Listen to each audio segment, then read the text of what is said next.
Omenala. Abia mo kan si abia. Akwa mo lu picture nji wa bia. Omenala na de manara. Onwere one guy. Aba mi ku gbasara akwa tiwara akanara ba. In place of me na pu mmadụ ego. Ndị chi akwa Igbo wayo. Onye bịara ka alụgharị ọrụ. Naro Ego ji ezuru.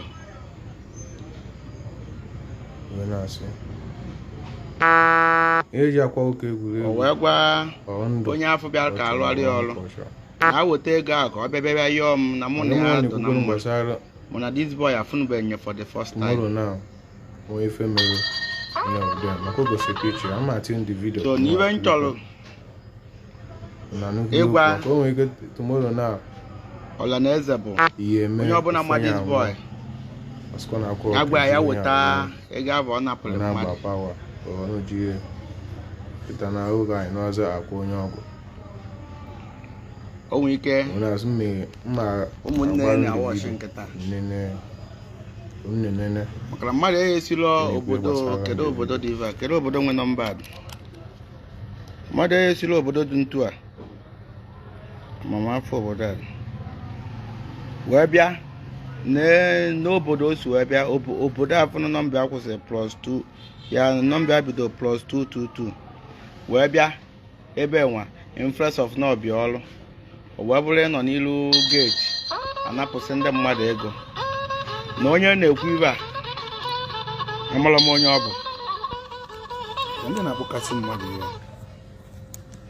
amara m onye ọ bụ mana onye ọbụla ma this boy gwa ya weta ego abụ ọ napụrụ mmadụ yesterday and agwara m ndị mmadụ sịva mmadụ sigụnye ya ego ọ bụkwa na ọ bụla akwa enye na onye abụ ọnụ mmadụ siwo na agụkwere ụgwọ enye na onye abụ ọnụ na aga odu n'obodo ndị skama riri nne ọ ya bụ nne eme live video sef ụfọdụ ndị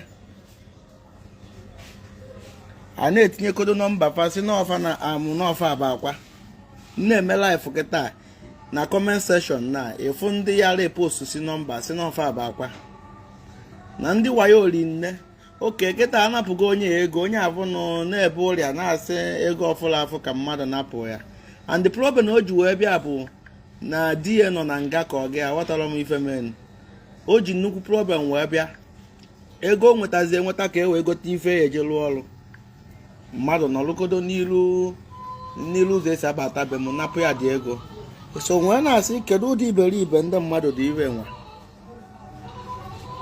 kedu ụdị iberibe mmadụ dị iwe a mmadụ nọ na geeti so na ọmala akwa gụnye ya ego afọ ego iweta ezoro ịlụ ọrụ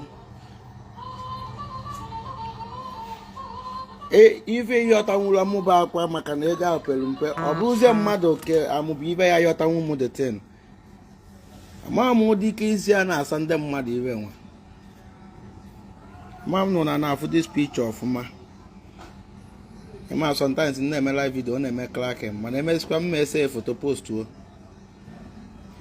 onye ọbụla ịfụ nya na-akwasị ka foto o wee sị ugwunye ya ego ọ ya akpọta ute akwa ma ọ bụ gụnye ya ego na oya jela ụlọ ọrụ ọnọkata postu olu nka nke nna ife mfụ ewe ahụ na-erigo nne mana ife m chọrọ ịgwa ndị mmadụ bụ onye ọbụla biki afụ ụfọdụ na-ese Ghana must go ego juru n'ime postuo ndị mmadụ afọlụ the victim